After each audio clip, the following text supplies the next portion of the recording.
Good morning, everyone. Let's study in Isaiah. We're in chapter 5 and we're doing verses, let me make sure, yes, 8 to 10. See you in a minute.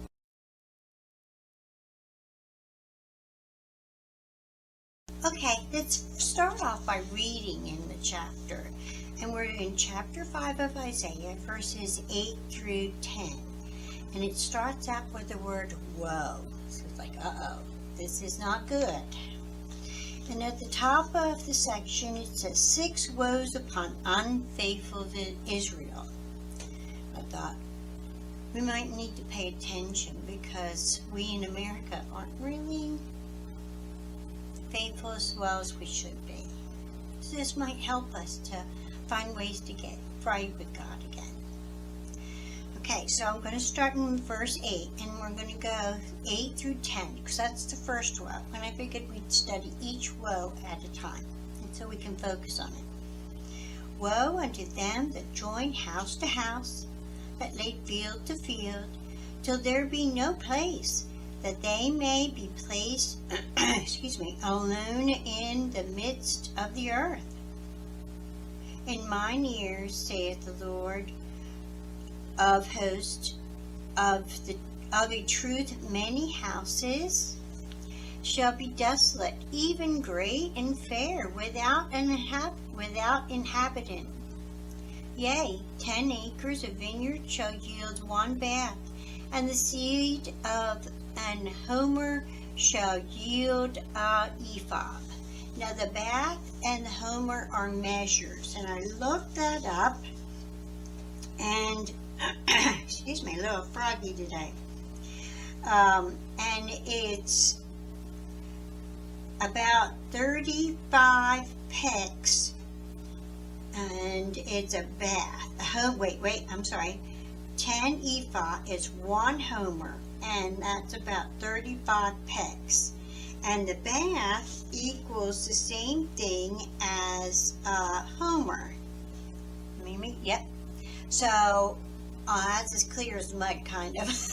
But they're measurements. One's a dry measurement, one's a liquid measurement.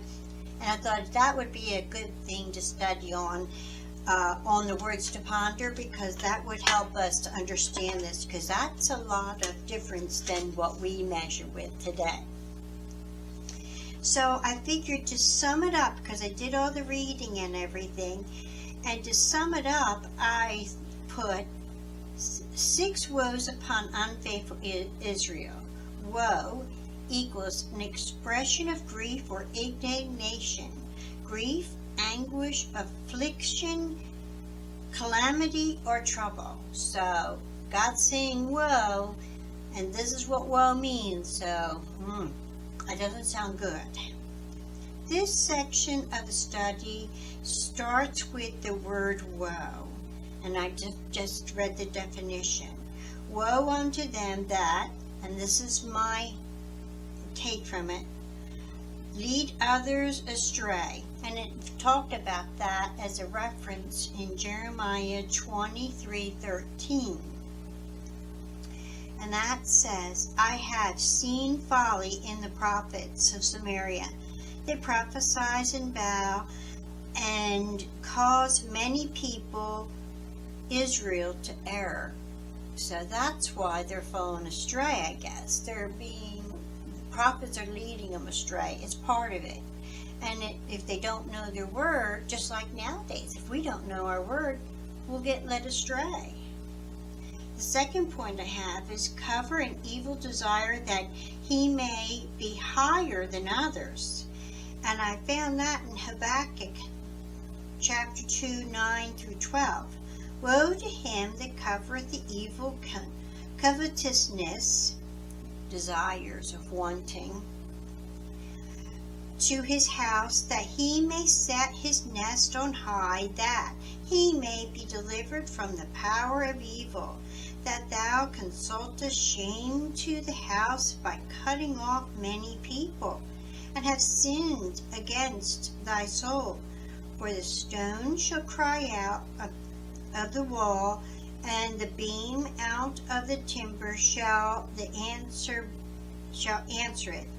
woe to him that buildeth a town with blood and establish a cry by iniquity. So it's kind of like you're saying you want all this stuff and you desire all this stuff and you're going after all this stuff. Kind of like I see a lot of people, especially the younger generation. They see the ads, constantly bombarded with ads. You have to have this kind of this, and you have to have this kind of that, or you won't be happy, or you won't be pretty, or you won't be whatever. And it's like, they need to stop watching this, because stuff never makes you happy, or pretty, or anything. It just puts stuff in your life that you have to pay for and care for and then dispose of. And I see a lot of people buying. I'm thinking, you know, all this is going to go into storage you're going to pay for, or the landfill, which is polluting our earth. So it distresses me. Next point is, desire fields and take them by violence. Take homes so they can oppress people. And that was Micah 2:2 they referenced. Let me see if I can find it. Here it is. Alright. Oh, already did it on this side? Okay. And they covet fields and take them by violence, and houses and take them away. So they oppress a man and his house, even a man and his heritage. It sounds to me a lot like today. People want, and they don't care who they hurt to get a bargain or get what they want. And that makes me sad. So I understand why God's feeling the way He is and wants to say, whoa, stop. Think about this. Is this really the way you want to live? Because there's consequences. Then it says, I put, sounds like today. The rich banks and investors take from the ones that are trying to live humbly. No care about the people. There's a lot of greed. Those who look at what they are doing is just business and not as people. So they don't look what they're doing. They're just saying, it's just business. Don't worry about it. It's just business. I'm not doing anything wrong. It's just business. But that's not right. They are selfish, hurtful, and have no compassion on the individuals. God has an abundance of compassion, so I feel this. Greedy people taking others' homes and livelihoods away is an abomination to God. That's why He's saying, whoa, hey, open your eyes to what you're doing. This is not good. Hence the woe. The people who go out and do this